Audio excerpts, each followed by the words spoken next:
What's going on tonight, everybody? We're going to try something new. Usually I let the countdown clock do its thing for 5 minutes, but we've got several guests backstage with us tonight, and a few of them may not be able to stay as late as we go sometimes, so we want to jump right into things here in 5 minutes. So I want to go ahead and greet everybody and say hello like I normally do. Chip, it's good to see you tonight. And Alan, good to see you, buddy. This is awesome. $10. I really appreciate that. He says, hi, Brandon and Jeff and everyone from Milford. Working on carriers like the paint in the seam scraper. Yeah, the seam scraper, guys, if you hadn't tried it yet, the Squadron seam scraper is just a great tool, an all-around tool for modeling. In particular, lately, I've been using it to help clean, what do you call them, support structure off of 3D printed stuff. Just works really, really nice for that. So Alan, glad you're liking it, glad you're liking the paint, and again, I really appreciate that super chat there. JL wants to know, Alan, which carriers you're working on. So it looks like you guys are already talking back and forth. That's awesome. That is what the live chat is for. And anybody that wants to know how to use the live chat, because I've had a few people ask, how does that work? You have to be subscribed to our YouTube channel, first of all. So log into your YouTube account or create one if you don't have one. Subscribe to our channel, and then after you have been subscribed for at least 24 hours, you will be able to participate in the live chat with us. So make sure to get that done, and you can chat with us next week if you're not able to this evening. Danny, good to see you tonight, buddy. I'm glad that you got your model. I saw your post over there, and I am excited to see what you can do with that ship. I know it's going to turn out really good. Let's see, who else do we have in here tonight? James is with us. Good to see you tonight, James. And let's see, Jeff, he's with us. He'll be joining us here in a few minutes as well. Good to see you tonight, Jeff. Rex, asking Jeff if he's going to be at shows. It's like y'all are already, you guys beat me to this stuff, you know. You get over there and start talking back and forth, and I'm late to the party, but oh well. Bill, good to see you tonight, buddy. And Ken is in here with us, and Arnell, good to see you tonight, buddy. It looks like you're out of the way of the tsunami over there. That's a good thing. I hope the best and pray for everybody that's not out of the way, however. Not a good thing at all. Rex, it looks like I already pulled you up. Good to see you again. And Wayne, good to see you tonight. Derek is with us. Good evening. And Carlos is with us, and Kimberly, good to see you. Jay Banks is here. How are you, buddy? I do not have the Academy B2 yet. I don't know where it is in the pipeline of shipments. It's somewhere. Hopefully I'll have them soon. David's here. Good to see you. Let's see. Atalery is releasing a DO217. I don't have that. Atalery and Academy, a couple of those brands, I just not really up on what's coming at the moment. We've been so busy with getting ready for nationals. I hope there's not too much stuff that I'm missing out on having on the shelves, but let's see. Danny's asking Jeff, and it looks like they're already talking back and forth, but the Fletcher stuff for nationals, we'll have a little bit of stuff, not in 200 scale, but you'll be able to see some examples in other scales like 350. But Jeff will be able to give you the full roadmap of what's coming at nationals for the 200 Fletcher. And I know the stuff. I've seen it. It's going to be really good. It's just taking a little longer than perhaps we had anticipated. Let's see. Mike, good to see you, buddy. I don't have any updates on Borders HE111 quite yet. Hopefully we'll soon. Well, guys, I guess I'm just going to have to say hello to everybody else, like Nick and David. $10 super chat, man. You're awesome. I really appreciate that. Well, we're going to get this show started in just a minute, so y'all take it easy. I'll be right back.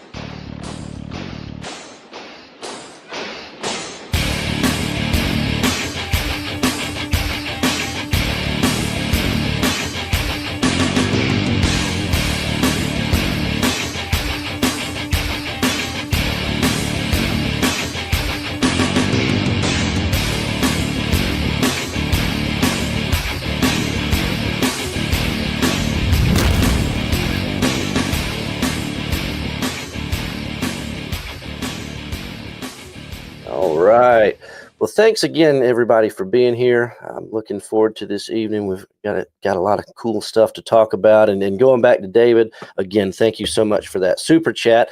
And David says, hello, Brandon, Jeff, and Russ, and all from Squadron. So I got to tell you guys this. I know a lot of you were excited to meet for the first time or possibly see again my dad, Russ, next week at Nationals. And just some life gets in the way sometimes, and his plans have slightly changed for next week, and so that he is not going to be able to make the trip with us next week. So he'll be holding down the fort back here at home. But he will not be coming in his place. Jackie, who is our shipping manager, she's going to come along. So you'll get to meet her. So we'll still have a full staff there at the show. Just wanted to go ahead and let you guys know that, just in case you were excited to see Russ there at the show. So tonight, guys, we've got several, I think four.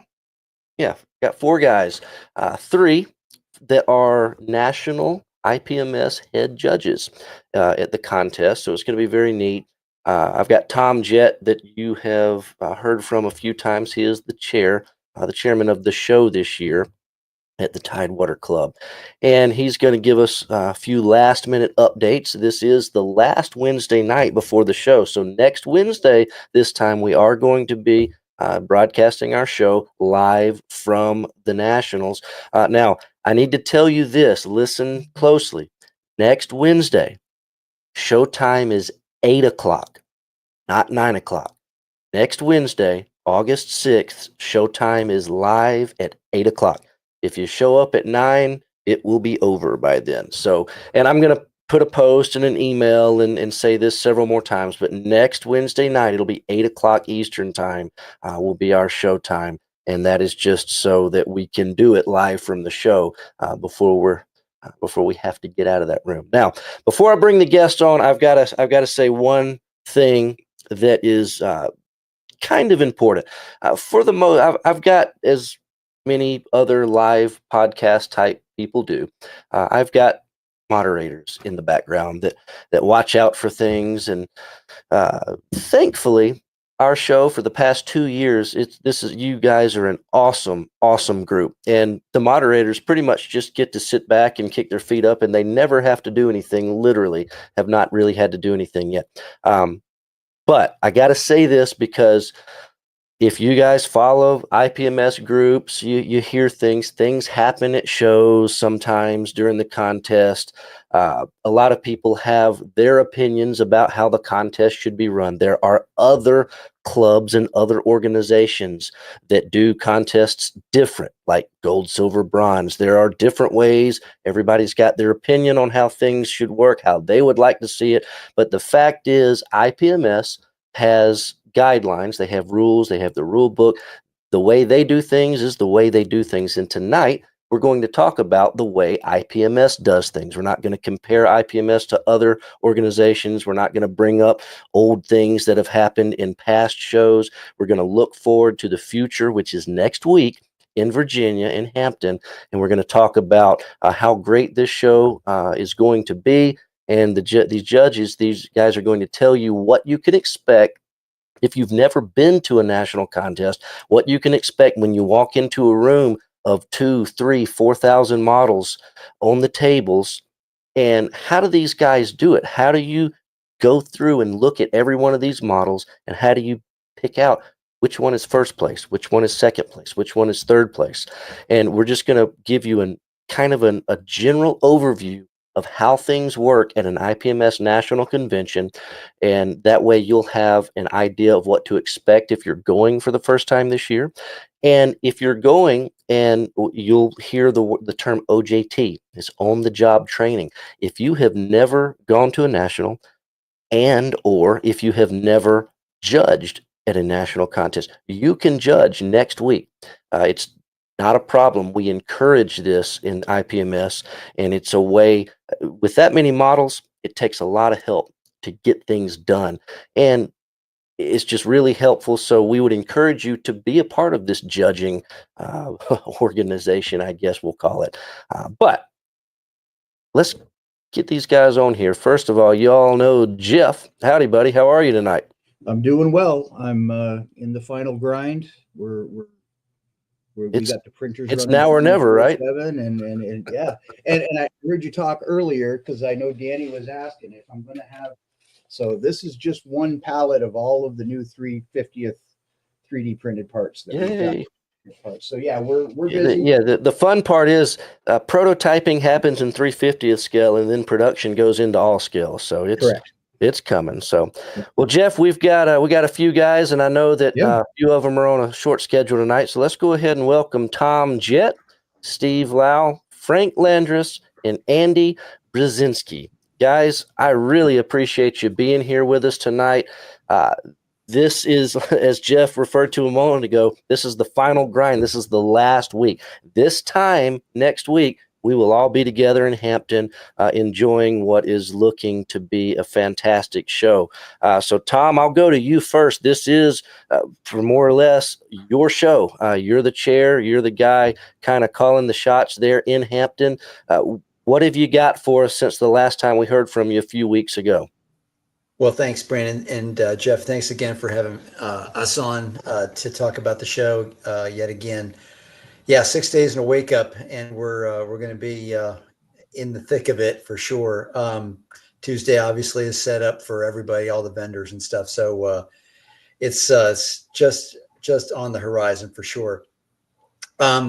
Since the last time we were on, basically it's been a flurry of just tying up a tremendous amount of loose ends. A lot of little planning things coming together, working with the venue, making sure that the correct rooms have been, assigned to us, and we've gotten the right billing for that. Working all the IT and audio-visual responsibilities ironed out with their staff, et cetera. Working final arrangements on the banquet. Just a myriad of little details, as Jeff knows intimately. But all very good. I can report that really it's been hectic, but not ready to shoot myself yet. So I'm taking that as a positive. So, model registration is going great. I think my guys told me earlier this afternoon we were in the mid 1800s. So I'm kind of holding my breath that maybe by the end of the weekend we could eclipse 2200 or so. Everybody is like in a mad dash right now, I'm sure, to get their last entries in before they head out, whether they're flying or driving, to get their models registered. That process, that Jeff ushered in last year, has gone very well. There's been very few hiccups this year. Few little minor discrepancies between the written categories, that were slightly a typo here and there in the system. We caught those very quickly and rectified them. So all that is going great. We posted just, I think today or yesterday, I think it was yesterday, on Facebook and on the website, some rules of engagement for pre-registration check-in, and to a certain extent, regular walk-in registration, how it all works, where it's going to be. We got a nice schematic up there of where you'll enter the convention center and where each the pre-registration and walk-in registrations will be. So there shouldn't be anybody, kind of groping around trying to figure out where they are. Plus, we'll have giant 10-foot flags that pretty much say pre-registration, check-in, walk-in, check-in. All the major areas are going to be identified with that same 10-foot flag. Very nice. So I think organizationally wise, I think it's going to flow really well, and people should be able to get where they need to get very quickly. I'm sure that everybody's excited to get there. We'll start checking people in at 10 on Wednesday morning. So don't get there at 8 or 7 o'clock and line up outside, please. We're expecting. Come on, Tom, don't you want a huge line outside of everybody can't wait to get in? It's like Wonderfest. Well, yes and no. If the weather's like it's been the last couple weeks or last week anyway, it has been oppressively hot and humid. We're supposed to get a break though, starting Friday, where the temps are only going to be around 80, which is like Madison weather, Jeff. Maybe Right. it's coming in ahead of you. If I So can I bring hope it anything, lasts. it'll be the weather. Yeah, so I'm hoping it'll last, but I Wow. don't want anybody falling out, waiting to get in and just start barfing their guts up trying to wait to get in the Right. convention center. Hydrate. Tom, you mentioned Yeah. that you're hoping to have well over 2,000 pre-registries, Free- which in- of course there's a lot of people that are just going to show up and register their model at the show, so that could account for who knows how many. Right. Now, if we can fast forward a few minutes into where we're going in this talk tonight, guys, Andy, Frank, Steve, how in the world do you handle this many models? So Wednesday, Thursday, Friday, I want to say the word customers. I mean, they're paying, so in a way they are, but our friends, our fellow modelers are coming in, entering their models into the contest, and then Friday, at the end of the day, if it's not there, it's not there, because Friday night, the doors close, and you three guys and a few hundred other of us go in there for hours and hours and hours to try to find out who's first and who's second and who's third. So, Andy, you're over here on the left. I'll start with you. You are the automotive judge. Is that correct? Yes. All right. So, give us a breakdown, whoever knows, and Andy, you can if you want, the different main categories. You've got automotive, Frank's got figures, Steve's got ships. But what are the other categories, the main categories that we're looking at? Aircraft, Yep. figures, dioramas is a separate category. Yep. There's a space and sci-fi. Okay. There's a miscellaneous category, which is kind of a catch-all. Okay. And then Juniors. we do have the Mecha and Gundam. Okay. First time. Inaugural. Right. Okay. Now, each one of these categories has your counterpart, a head judge. And then on top of that, there is a big judge, the head judge. And I believe his name's Phil. Yes. And give us a rundown of what is your job at this show? What is your job to make sure happens? So we're administrators. Okay. We have a stack of contest forms, and we hand them to a team. We send that team out to judge that category. When they're done, they bring that form back to us. We turn that in. We actually do a check, a last minute kind of, what did you do? What did you find about this model that's better than that one? Right. Et cetera, to just keep them honest. Okay. And then we turn that sheet in, and we're done with that category. Okay, now you're talking about the sheets. Let me jump over here and get everybody involved in the conversation here. Steve, these sheets, they're looking at these things, but back up just a little bit and give us the premise of this contest. It's a first, second, third. Okay, so give us a little rundown of the basics of this contest.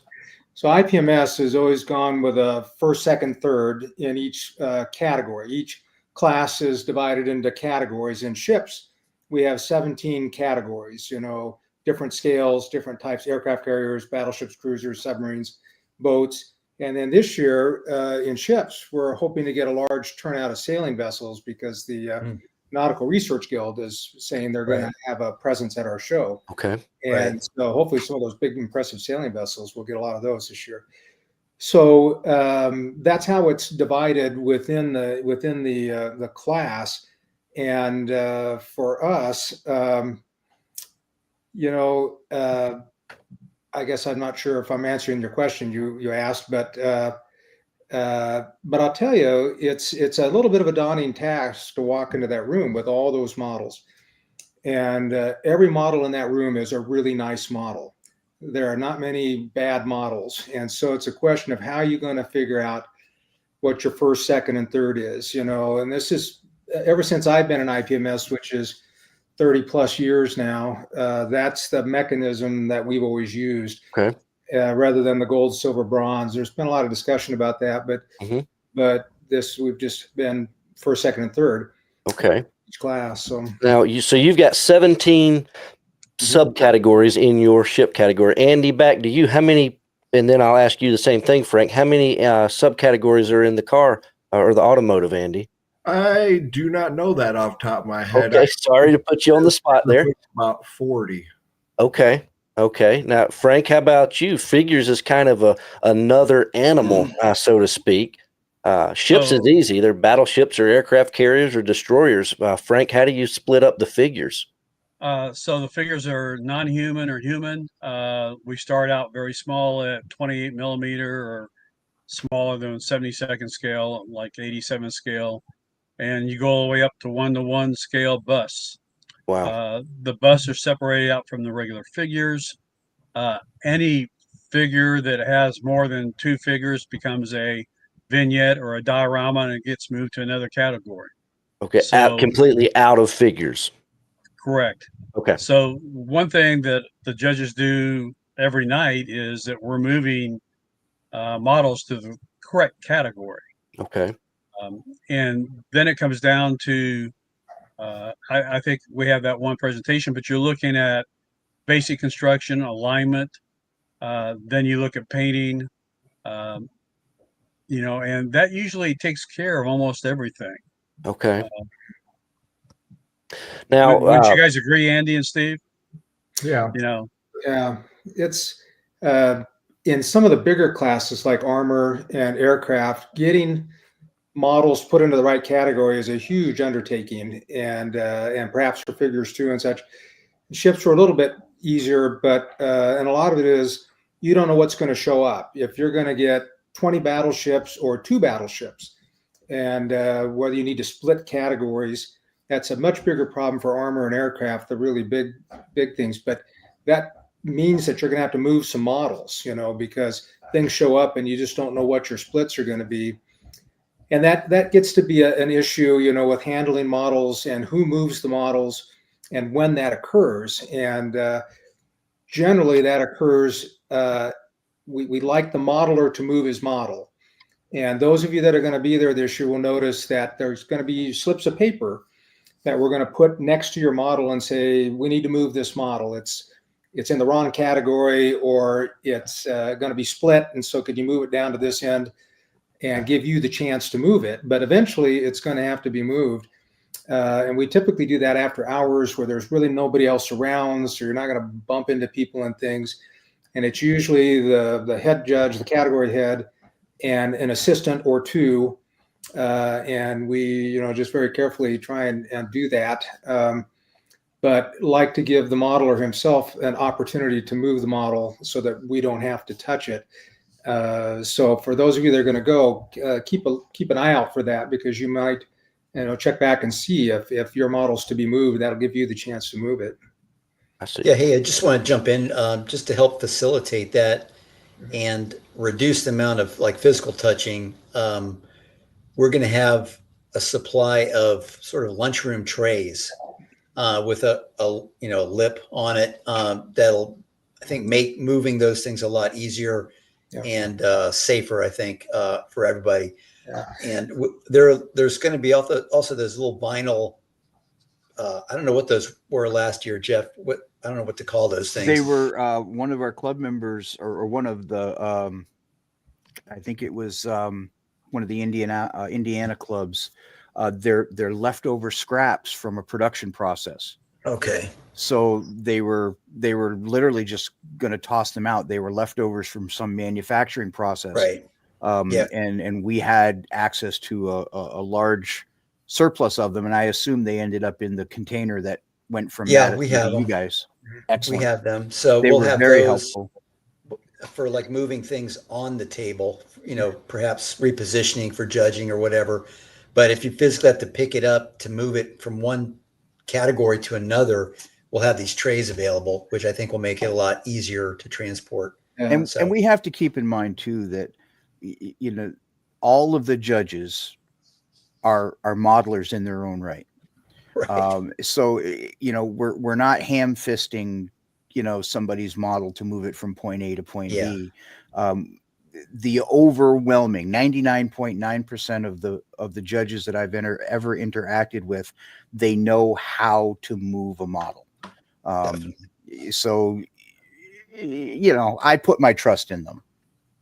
And you know, Jeff, you talked about all the judges or modelers in their own right, and I noticed that Ed Grun, he said Brandon's a judge, and I am. I've been doing it for I think 10 or 11 years now, and when I got started, I hit the first year I did it. I had never done that before. I had no idea. Right. And I'll be honest with you, I'm not a great modeler, but anything that I am good at in modeling probably came from learning at the Nationals while I was judging, because, back when I started judging ships, Ed had your position, Steve. He was the head judge, and I learned a lot from Ed. He showed me, this is what we look for. This is good. This is not as good.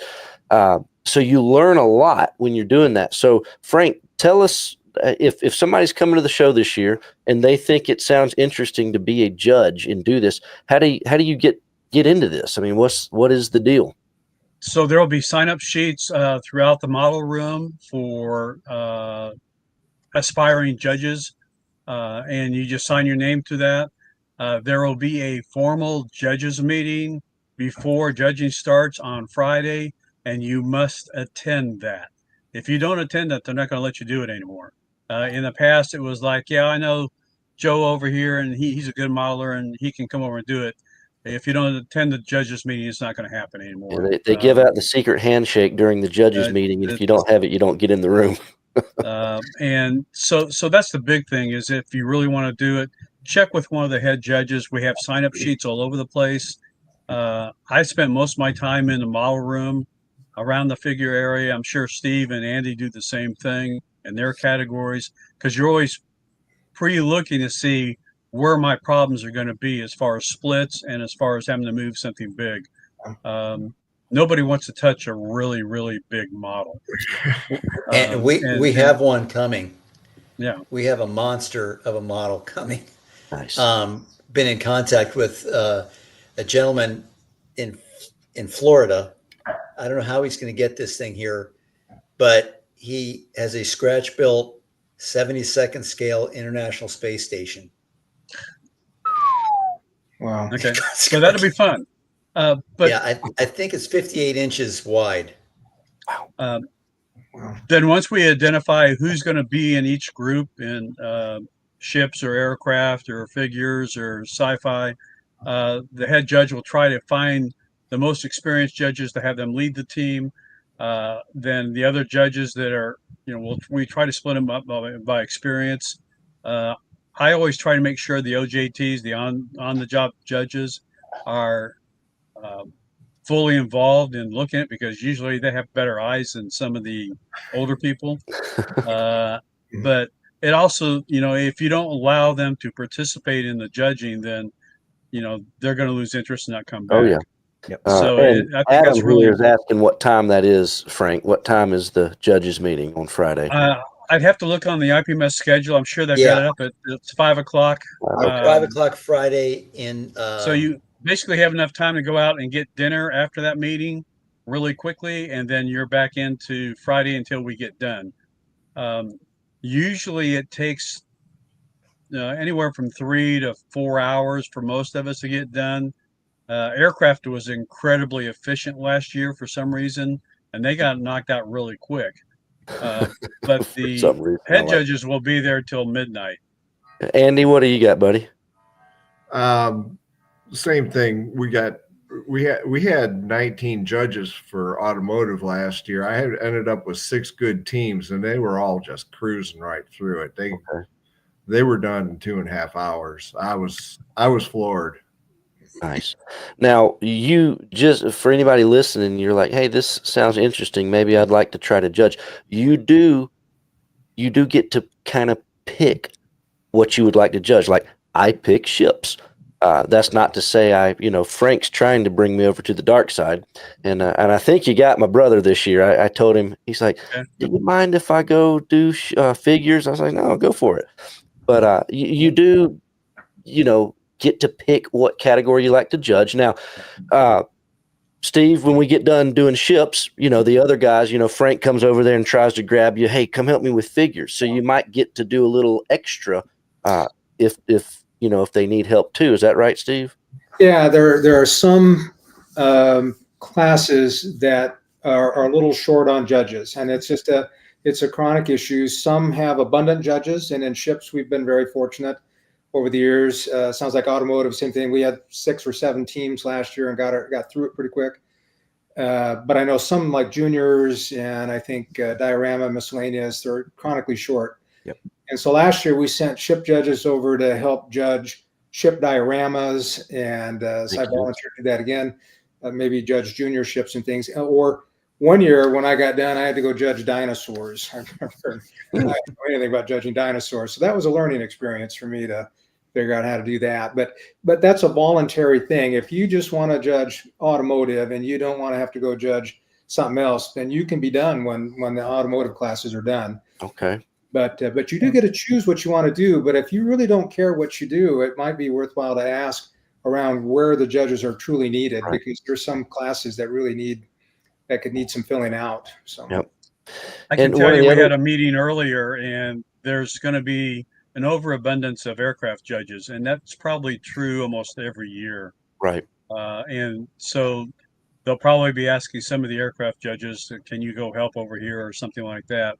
And I'd really encourage people, especially if it's a category you have nothing in, it's a good way to go learn how to do all this stuff.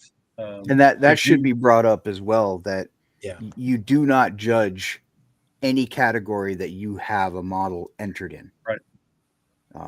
To eliminate any impropriety or anything else. I know at the local levels, when we, judges are always at a premium, so we will have a judge recuse himself from a category while still within the class. Mhm.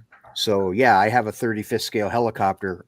I can still judge 32nd scale aircraft or 48 scale multi-engine, whatever the case may be. Well, and if you like, for example, the year that I brought my submarines, I still judged battleships or whatever it was. I stayed away when they were talking about the submarines. So if you're in the aircraft, if you got bombers in there, stay away when they're judging bombers. But Andy, tell us about sweeps. What is a sweep and why do we not allow them? A sweep is when a contestant has multiple models entered in the same category and they win more than one award. They win first, second. Some people even in the past would win first, second, third. Right. IPMS has banned that, or essentially eliminated that. There's a no sweeps rule in effect every year. Right. So it doesn't mean that you can't enter those models, but I know when we judge the ships, if you entered 3 battleships, we judge your 3 battleships, pick the best one, and then that one competes against everybody else in the category. Exactly. And that's the way I think everybody else does it too. Right. You have to go through first, you have to go through the category and check to see who the multiple entries are from. Joe Blow brought in 6 cars and Tim brought in 4 cars. So we judge Tim's 4 and we judge Joe's 6, find the best one, and then his best car competes against the other guy's best car. Yep. And that can be really challenging because, usually we have like one guy will bring in 40 busts. One guy will bring in 32 busts. And so there's a lot of work you got to do to get ready for that. Yeah, you got to figure out which one is the best out of his collection. Yeah. Yes. Tom, did they coordinate the entry system, the online entry system now, so that you have the ability to identify multiple pieces from the same modeler on the table? Because I know there was a couple of years where we had to cross-reference the master list because the numbers were kind of unique. I think there's a way to sort it, but don't quote me on that. That's a better question for Mark Stevens. But I wouldn't be surprised if there's not a way to sort it so that you can identify Yeah, I think all the models and individuals. I put in. can't remember off the top of my head if we had facilitated that in Madison last year, but the goal of that obviously was to eliminate all of the doctor's handwriting where we couldn't read what was on the entry form. But at the Right. same point in time, to facilitate for the judges and for the NCC to be able to identify that these 5 models all belong to the same person, Mhm. to expedite that process of kind of filtering, Yeah. every individual's multiple pieces. All right. Ed said talking about the time the guy brought 26 battleships to the Atlanta show. Must have had a big car. Oh yeah. Frank, you provided a PowerPoint, Sure. a couple of them actually, and you mentioned the judges meeting that happens on Friday night. So I'll pull this up if you'd like to kind of take us through this. This is you kind of So- take the lead on this. This is your PowerPoint. So this is not final, but this is what we used last year. Go ahead. The competition handbook and all the categories are available on the IPMS USA's website, so you can go look at that ahead of time. The competition handbook basically gives you a bunch of guideline on what we're looking for. How do you compare and judge so many different modeling scales? I would say that almost one element that's common to almost everything is alignment. Are the wings aligned aircraft? Are the mast aligned on a ship? Are the tires aligned or the wheels aligned on a tank vehicle? In figures, is the bottom half of the sword lined up with the top half of the sword? Because oftentimes there are 2 parts. So alignment makes a really big thing. Another part is, did you do your seam work? Do you have a big gap where the parts went together?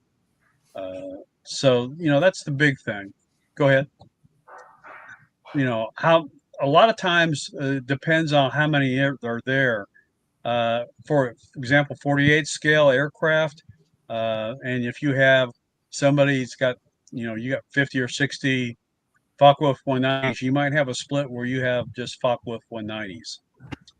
Sometimes it's Allied versus Axis. So that's what the head judge is involved in, is trying to understand what's the best way to apply the applicable splits that we have available to us.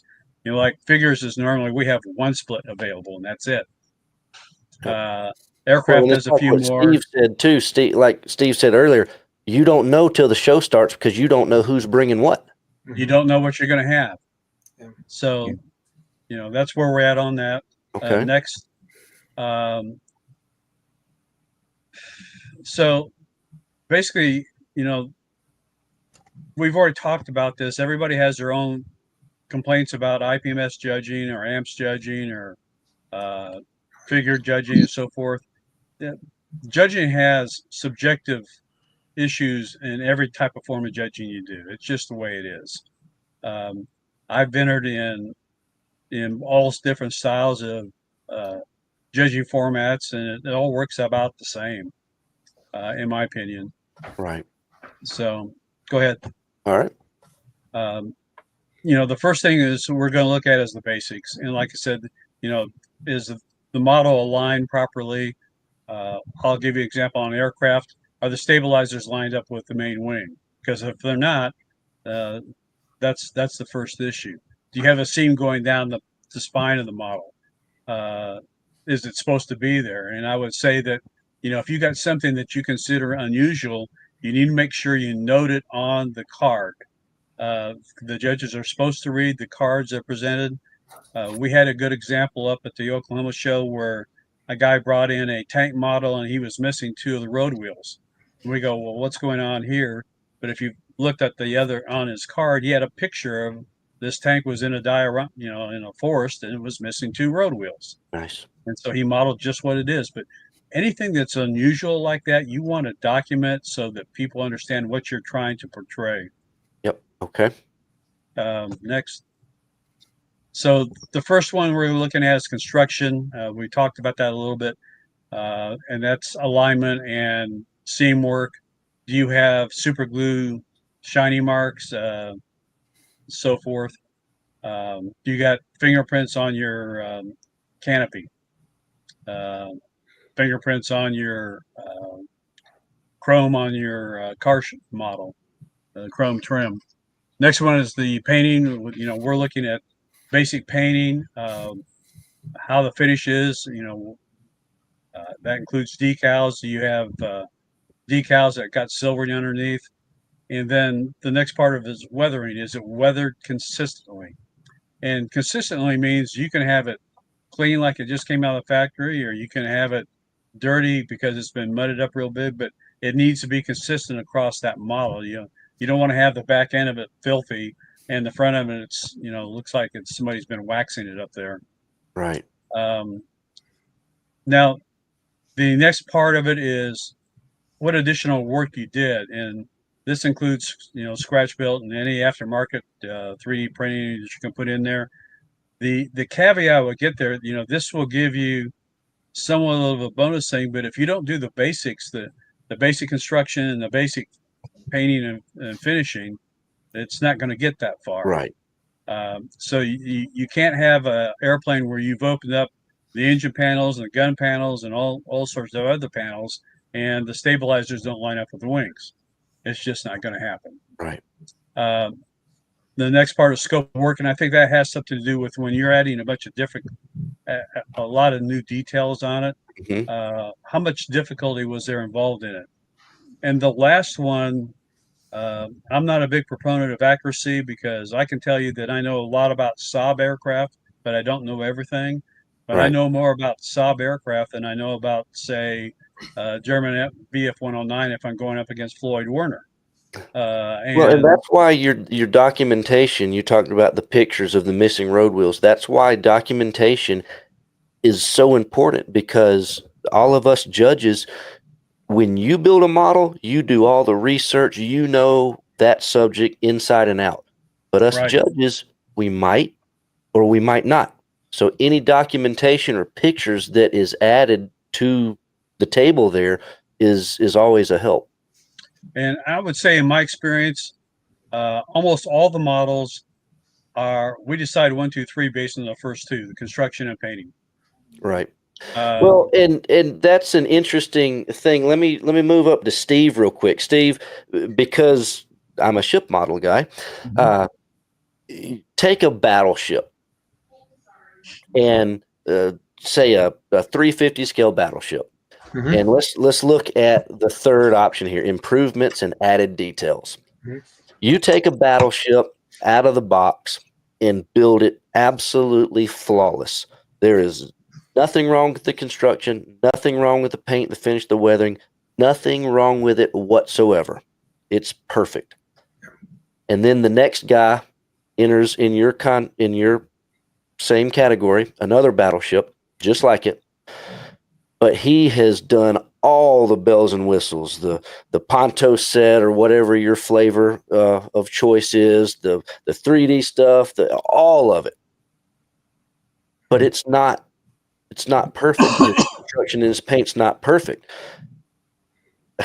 This is where it gets kind of tricky, and people sometimes get mixed feelings about this, because on the outside looking in, you look at this thing and it's like, whoa, he's done all this and all that. But you start looking close and there's some basic construction problems. Whereas this one over here, that's just a plain Jane out of the box, but it's perfect. So talk to us a little bit about that, Steve, how it gets a little tricky sometimes with this improvements in scope of work. Well, it really does. In ships, it's a little bit, each class is a little bit different, kind of where aftermarket's gone, and the kind of extras you really need to be truly competitive. And in ships, it's really the photo etch, the rails, radars, things like that. And if you build a plain ship, even if you build it very well, if you don't, and you enter it in the regular categories, if you don't have rails, if you don't have those sorts of things, you're at a big disadvantage, because that's pretty much the standard nowadays, Right? The accepted standards. And so you really need to do those things, because that's where the hobby's at now. But if you do them, you have to do them well, and that's where doing extra work can give you a lot of brownie points, but it could also torpedo you. If you put complex photo etch on, but you don't do a good job, your rails are out of alignment, they're sprung, they're wavy, you've got poor paint on them and such. You put rails on it, but you didn't do a very good job of it. Right. So you don't get bonus points for that. So by and large, and in at our level, if you enter the regular categories, the people that put all the rails and photo etches on their battleships, a lot of them do that very well. And you're looking at little teeny differences between them. So if you don't do those things, you're at a definite disadvantage. Yep. That's where the out of box categories come in. Right. Put all the rails on. I've heard it said that you don't get judged on what's not there, but Right. as soon as you start adding photo etch, you get judged. Oh, yeah. Well, I think that dynamic has changed over the years.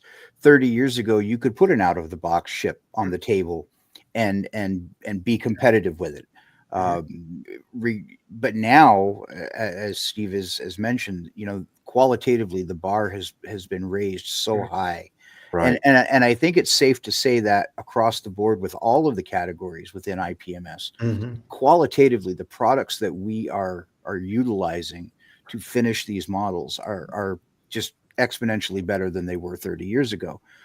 And as a population that has grown with the hobby, we've grown old with the hobby. Mhm. So by virtue of the fact that we've all been doing this collectively for decades, we've all gotten better at it too, even Right. by default. So yeah, the bar is just exponentially higher. And, let's be honest, plain Jane out of the box models you really gotta, if you're going to compete at the national level, you got to be good at the basics. Yep. You've got to be excellent at the basics.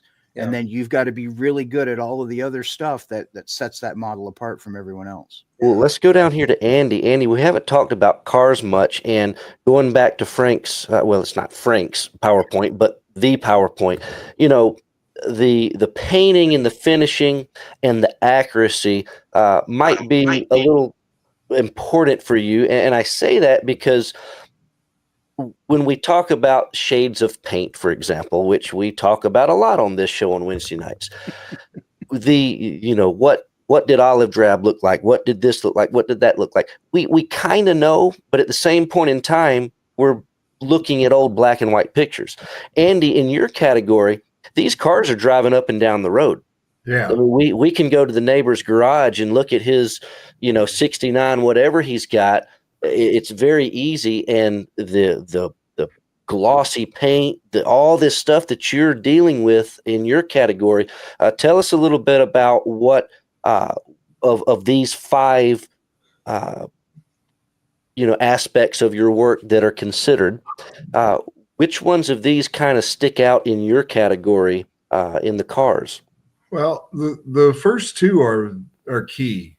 The first 2, if you get the first 2, you're in. We're going to look at that really hard.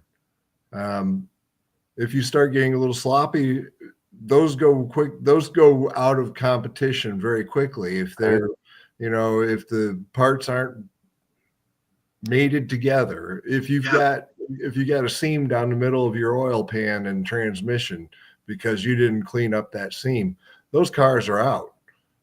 We'll get somebody else who did that work. Okay. We look at the paint. It's the easiest and the fastest qualifier or disqualifier is your paint.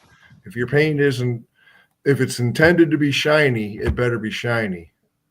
And most cars are built, showroom stock or show quality. They're built to be clean. This car is representative of what you buy at from the factory, what you would see at a car show.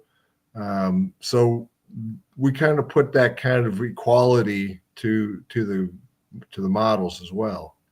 Okay. So in other words, I mean, all of you have said kind of the same thing. Construction, painting, and finishing is that's number 1. That's important. I guess it doesn't really matter what category. That's absolutely right. Okay. And Frank, here's your last slide here. Yeah. Yeah, I have always heard it that if accuracy ever becomes an issue in the judging, it's usually a tiebreaker. You know, you've got two perfect, absolute, pristine models. You got to come up with some way to differentiate the two and decide who beats the other. And is that where accuracy sometimes comes into play? It can.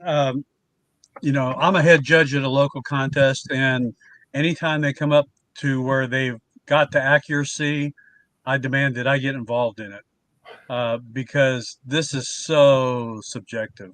Right. And like I explained earlier, you know, you might know everything there is to know about a cruiser, U.S. cruiser, but you might not know Japanese battleships as well. Right. And so how do you balance that act? And that's a really hard way to go. Yet we've seen that quite a few times, you know, and it's led to some historic issues with IPMS judging. And I would just rather avoid that as much as possible. Yeah, well, especially in your category, Frank. I mean, your category is so ships. We have things that float. Andy's got things that you know what I'm saying. In figures, I mean, you've got cowboys and Indians. You got vampires, and it's Right. just you have such a huge variety of different things that are referred to as figures. In most cases, like Chris was just talking about, subjects that don't really exist. You know, your vampires. How does accuracy come into play in something, whether it's a vampire or, in our case, a USS Montana or or whatever it is, when things don't exist? I mean, so accuracy has got to be the hardest.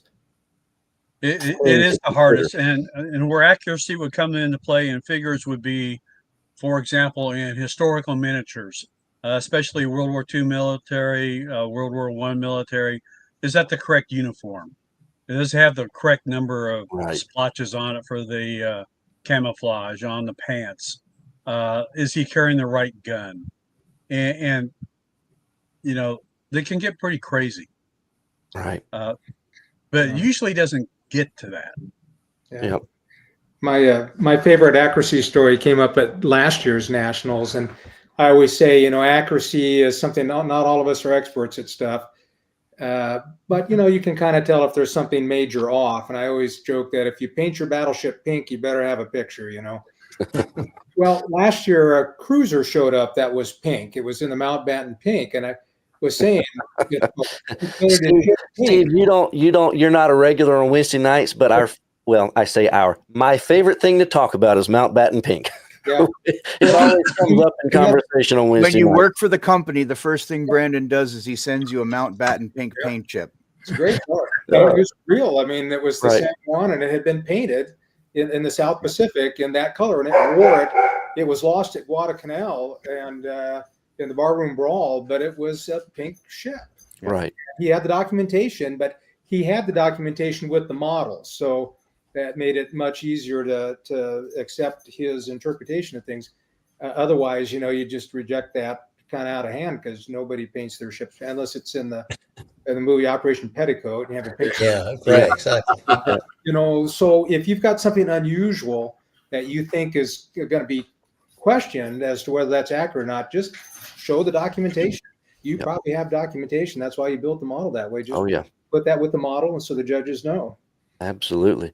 Now, yeah, Mike says, yeah, if you're going to use accuracy as a point, you better bring your reference with you. Now we've talked about the contest, how you can get involved.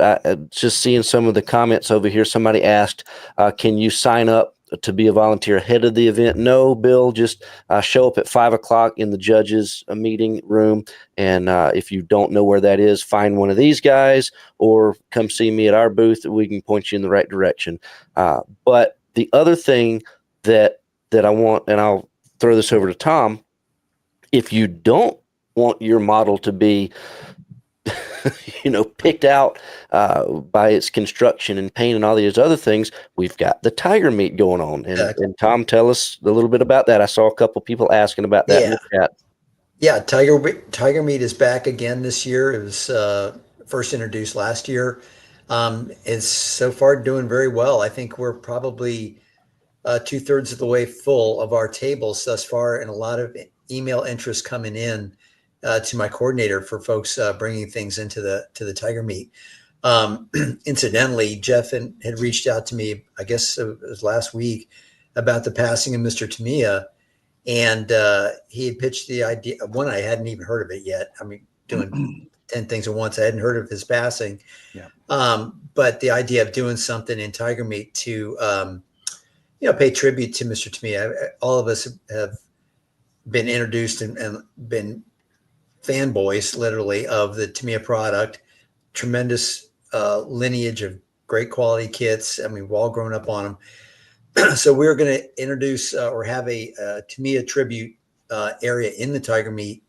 And what we're asking folks to do is, if you're coming to the regular convention or regular contest, and you have a special Tamiya kit, maybe you've won it at previous nationals, you can't re-enter it, put it in the Tamiya display. It has to be a Tamiya kit. Or if you're coming to the tiger meat and you've got your own little setup you want to do, think about offering one of those kits as a Tamiya kit into the Tamiya tribute, and just have a collection of a broad spectrum of different Tamiya kits. It can be a dinosaur kit. It doesn't really matter. I mean, they did everything. Nice. And we're hoping to have quite a nice display. Also, Fred Mendel and Tamiya are also going to do something in their station to remember Mr. Tamiya. And well, it'll be something to the effect of a large poster, if you will, where you can autograph it and write whatever you want to write on that. That'll then be shipped either back to Tamiya USA or maybe go back to Shizuoka. So for permanent display. So that's going to be a nice tribute that will go out of the show back home. But yeah, the tiger meat is looking pretty good right now. This year, it's nested inside the contest space, so everything is self-contained. So that just means during judging, you won't get to walk around tiger meat, unfortunately. But otherwise, it's all part of the same complex. It's just going to be partitioned off, if you will, within the contest space. And tiger meat, just in case you guys don't know, is a free to enter contest.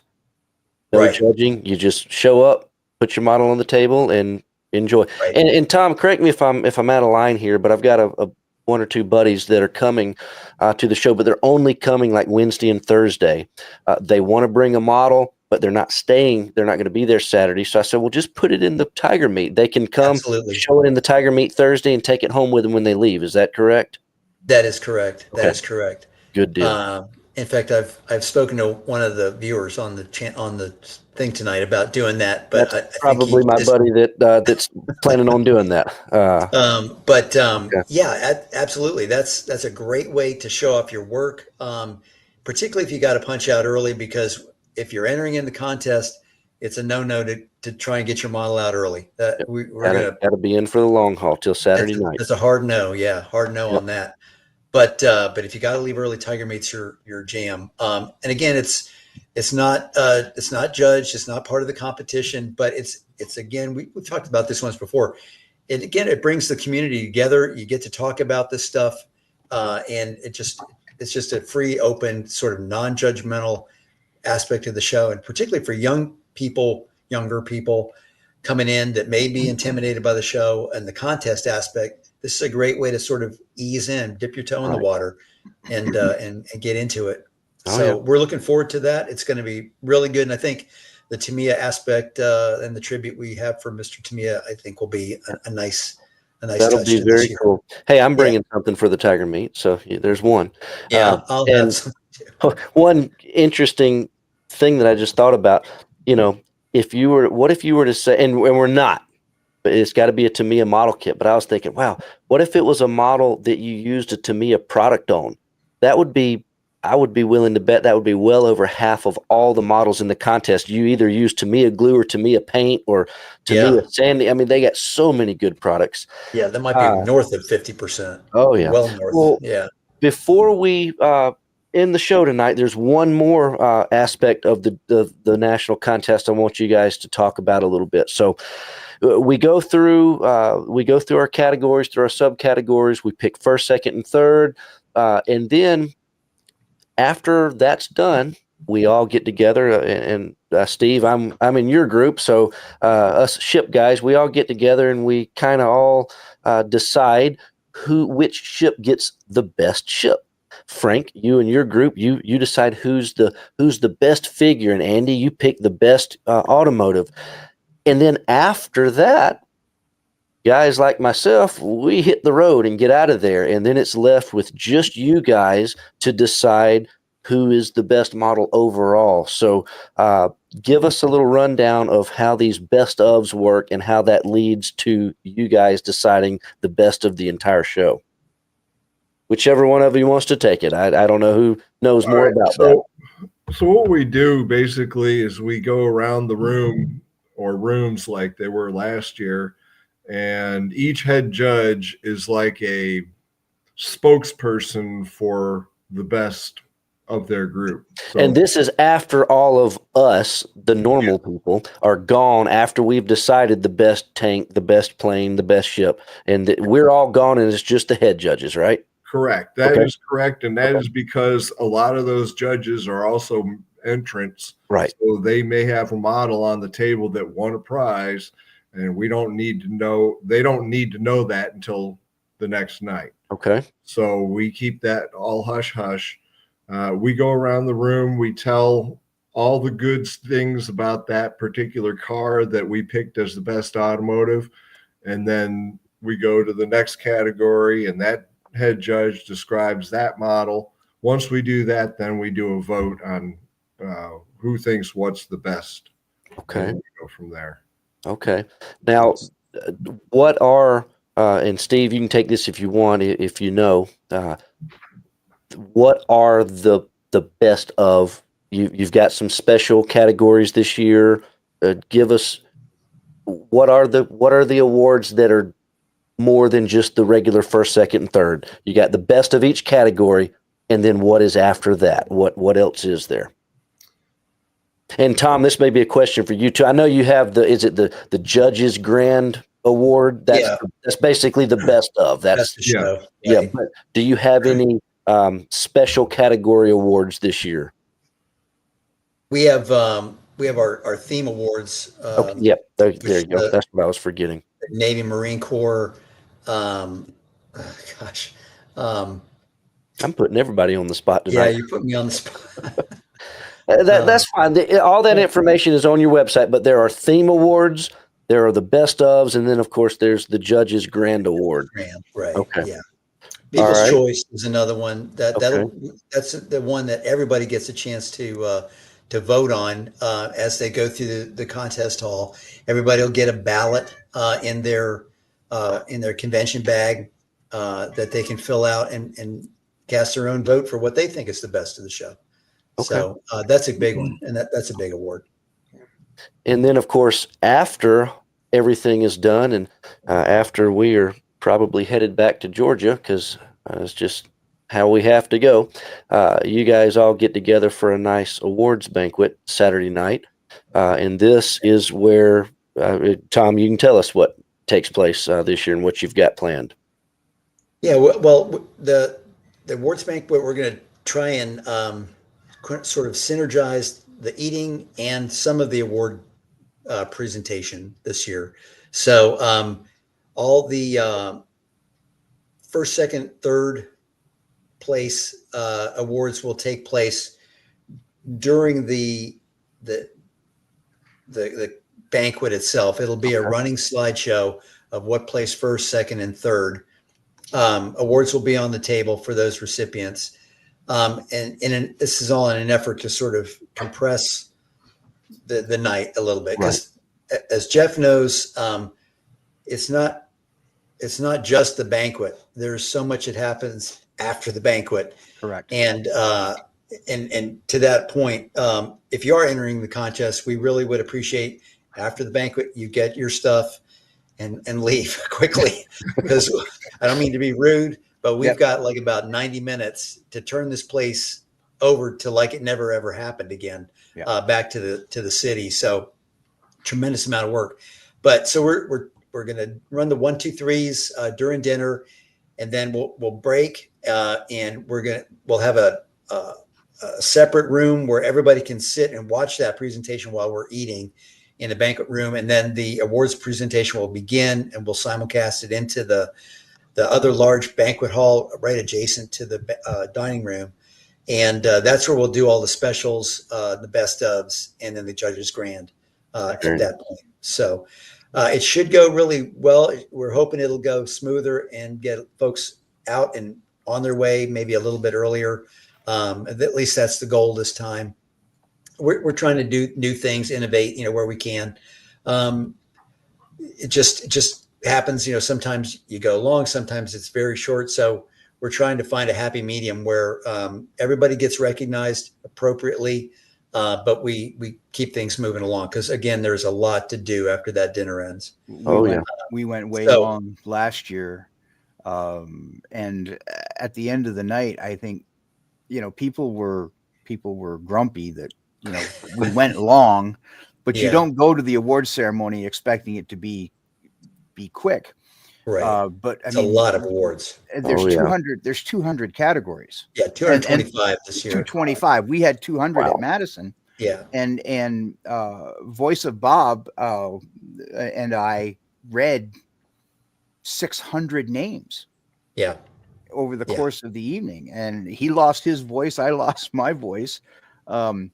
Which my team would say is a good thing in hindsight. But there's got to be a way to expedite the process. And I was even all for, not doing first, second, and third. Let's just announce the best ofs and the special awards, because there's also all of these societal awards that happen at the awards banquet as well. And time has to be allotted for that. And we have to talk about the following year's convention, and we have to talk about, there's a lot to get in. There's a lot of other stuff that goes on in addition to just announcing the winners of the competition. Yeah. So I'm hoping it works for you. Yeah, I do too. I mean, I'm sure we won't please everybody. That's an impossible task. Anyway, but know that the intent is to do justice to everybody in the best way we can, and to be mindful of the fact that we've got to keep things moving. Charles is in the chat there, Tom. There he is. There's your special awards. Our right-hand man. Yeah, there you go. Yeah, NACAD and NASA, the Atomic Age, iconic innovations in the 250th anniversary of the Marine Corps. Sorry, it's getting late.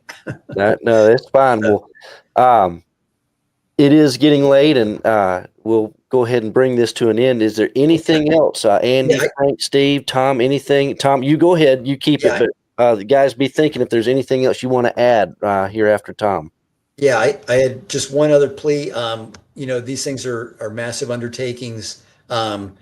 We do have a sign-up system where you can sign up to volunteer. We'll have that running at the show. Just look for the volunteer check-in flag and come see us, and we'll be happy to assign you to a job. Every little bit helps. We really appreciate it. Just makes the show go a lot more smoothly. Someone early on in the call mentioned the Academy B2.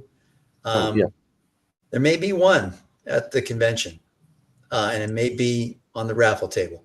Can't confirm that for sure, but if that individual may want to throw their chance at winning one, there you go. Go buy some raffle tickets. I'm sure that is one of many, many, many nice things that'll be in the raffle for sure. Yeah, but we're looking forward to see everybody. The crew has worked tremendously hard all this last year in particular, and we got all the packet stuffing done last weekend. We're locked and cocked and ready to go. So good deal. Well, I'm looking forward to it, Tom. It sounds like you got a good plan for the banquet. Still doing the 1, 2, 3. It's just going to be really nice. So I appreciate all the updates, and we'll be there to support you in full force. All right. We look forward Andy, to you next got Wednesday. anything else to add? The only thing I can say is take time this weekend before you come to Hampton, read the rules, read the book about what judges are looking for. Make sure your car or whatever model you're bringing is in the right category. Okay. And that information can be found at ipmsusa.org. Yes. All right. Well, Frank, what about you, buddy? And nice shirt and hat, by the way. Like that? Oh, Classic yeah. Squadron. Perfect for the occasion. Yeah. Good old Squadron hat. Awesome. Nice. Well, what else have you got to add to all this, Frank? The one thing I'll mention is dust your models. If you bring your model and it's got a layer of dust or cat hairs on it, that's a quick way of a judge moving on to the next one. What if your cat hair is an and- antenna, though? Huh? What if Yeah. your cat hair is an antenna? That's a Mike. Well, that's a Mike Bishop. But at least it looks like the antenna, not just miscellaneous cat hairs on the models. So, and you'd be surprised how many models come to the show and they've got layers of dust on them.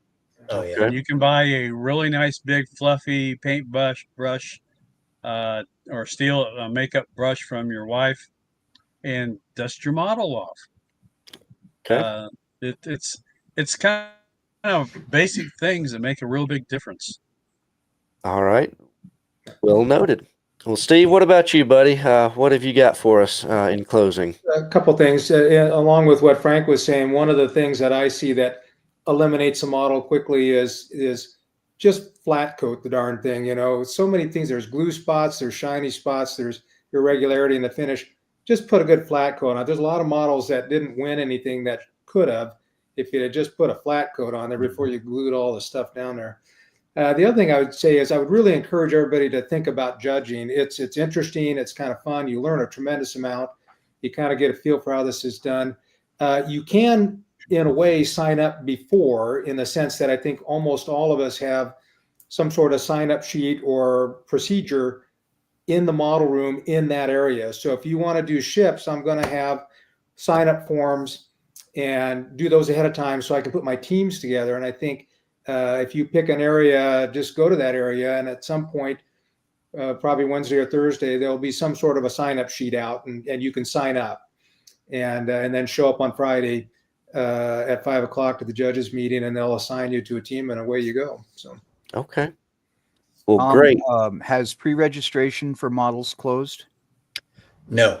Model registration is still open? Right. Yeah, that'll actually run through Thursday morning. Excellent. So So I would, my parting shot is, if you are bringing models to the competition, save yourself and everyone around you and everyone in the building a ton of grief, stress, and anxiety, and pre-register your models. Yeah. Print out the forms. Print your forms and right. bring them with you, because then when Yes. you get into line, someone takes a scanner and scans each of your forms for each of your models, and you are done. And that's available at ipmsnationals.com, or is it yours? Org. Yours is org too. So ipmsnationals.org is where the that information is. Actually, I think it's Nats that I Got to double check. So, to that effect, I also remember that you need to go to registration first. Get your packet, get your lanyard, because we're going to need that lanyard to be. That's part of the check-in process. Yeah, we validate the lanyard against the model forms. Exactly. Yeah, we got to know who you are, and then we'll check you in really quickly. So. John, that's what we were just talking about there. He's going to hold pre-registration is going to stay open until next Thursday morning. No, pre-registration for models. Models. Yep. Models. Pre-registration for the convention is closed. Yes. Okay. Yeah. I'm closed confusing two different things. So registering your models open till next Thursday. Pre-registering for the event itself is already closed. So one question I do have: walk-ins are welcome. So walk-ins are welcome. Register at the time. Yeah, register at the show, John. If you haven't registered yet, Frank, what you got, buddy? Yeah. So Tom, when can we start picking up our registration kits, our set bags? Goodie bag. Is that going to be Bags? Tuesday night or Wednesday? It'll be Wednesday morning, starting at 10 a.m. 10 a.m. Okay. Yeah. So there will think- be a line yeah. there. Everybody should be aware. I think there's Yeah. some other things that also need to be done. If you are planning on attending the convention and participating in the contest, you must be a member of IPMS USA. yes. Absolutely. So yes, you can join up on site, Yep. but it makes the process 100 times easier if you do it online ahead of time. Which is Yeah, also at ipmsusa.org. Correct. right. And you I must think be there's- registered for the convention as well. In order Right, to again enter the contest, you have to be Yeah. I IPMS just member and registered for the convention. I just did a gentleman who lives in Virginia Beach last week. He wanted to come to the show, was not a member. I steered him to the website. Told him that there's still, I think until showtime, there's still a 60th anniversary special where you get 3 years for the price of 2. Oh, So there you go. $60 for 3 years of membership. That's on the website. Join up, get your number, and then go register right away for the convention when you get to Hampton, and you're good to go. Yeah. Yes. You do Sign up not- for You For do not IPMS have for to be sure. a member of IPMS USA to attend the convention. Correct. You We have can- general admission tickets. General right. admission as a spectator, you want to walk in, hit the vendor room, look at the models. Yep. You, as a walk-in, unless you You don't guys get the have changed it, seminars. you don't get Right. seminars, you don't get the field trips, you don't get Right. any of Exactly. the back Tom, of it, right. Tom, can non-IPMS members enter the Tiger Meet? Yes. Yeah. Or if you want to come in for the show as a general admission and want to display something, sure.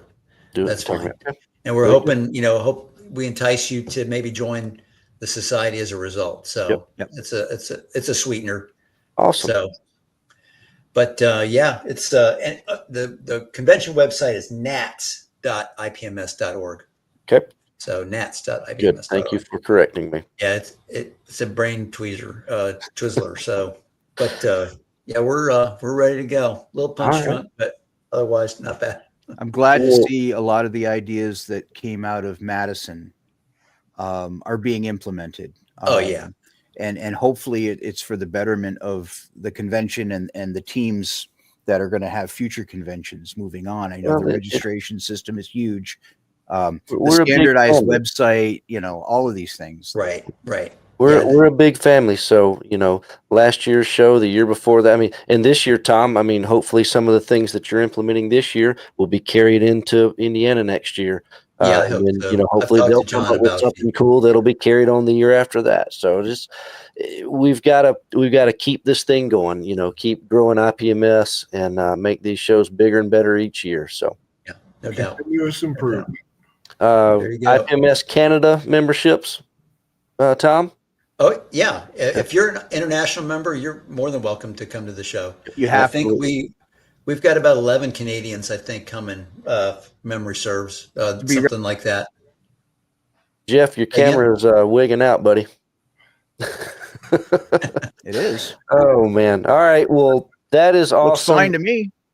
Guys, I really appreciate you being here. I'll go ahead and say bye to our guests, and then I'm going to stay on here for a few minutes and catch you guys up on some of the things around the shop. But Andy, Frank, Steve, Tom, thank you so much for being here. I'm going to take you off of screen. You're welcome to hang out backstage, and when I end the show in a few minutes, I'll bring you back up and we can talk, not live if you like. If you need to go, that's fine too. I'll see you next week. But thank you so much for being with me tonight, and I'll talk to you in a few minutes or next week. All right, safe travels. So very much. Everybody. Thank you, gentlemen. Well, Jeff, and then there were two. And I think my internet connection's Yeah, all of a sudden you started looking like something out of an alien movie. You were like, well, I mean, I look at don't me. know. Come on. you'll have to watch the replay and watch you. You're just doing all this Right. kind of stuff. But So for people who let me throw something out real quick for Yeah. anyone who was watching the show and is like, why is Hearn talking about it? I was last year's Tom Jett. So Right. I ran the national convention last year in Madison. So I'm actually speaking from still traumatic experience of the show in Madison in 2024.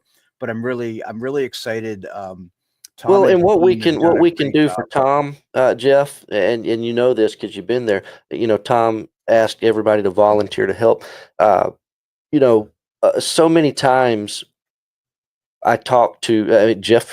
You're one of them. So many times I talk to guys that were the guy in charge in your club, put the show on, and so many Yeah. times I've heard people say, "Oh, been there, done that. We'll never do it again." And I hate to hear that, but it is a big workload. But what we can do this year for Tom and Charles and those guys is let's all pitch in and help. Yeah. Like Tom said, the smallest little things, can be a huge help. And the more people that volunteer to help, the less time everybody has to, if one guy has to do everything, he is nonstop. But if 10 guys volunteer to do that same thing, you get to split the workload and everybody gets to enjoy the show a little bit more. So if you're able and willing to Yeah. help in any capacity, get up with Tom and those guys next week and see if they need any help anywhere. I And guarantee they'll find a spot for you. and don't concern yourself with physically unable to perform. If you've got a bad back or a bum knee or something like that, no one's going to expect you to be out on the loading dock unloading a truck. But we can certainly, park you on a stool somewhere, and you can check lanyards, you can do security, you can sit at the information table, you can help with the raffle, there's 1,001 things that always need to be done. Yep. And we had we didn't have the volunteer numbers that we truly needed last year.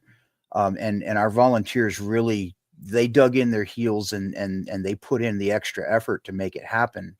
But the volunteers make this show, and if you're a member of IPMS, it's your society too.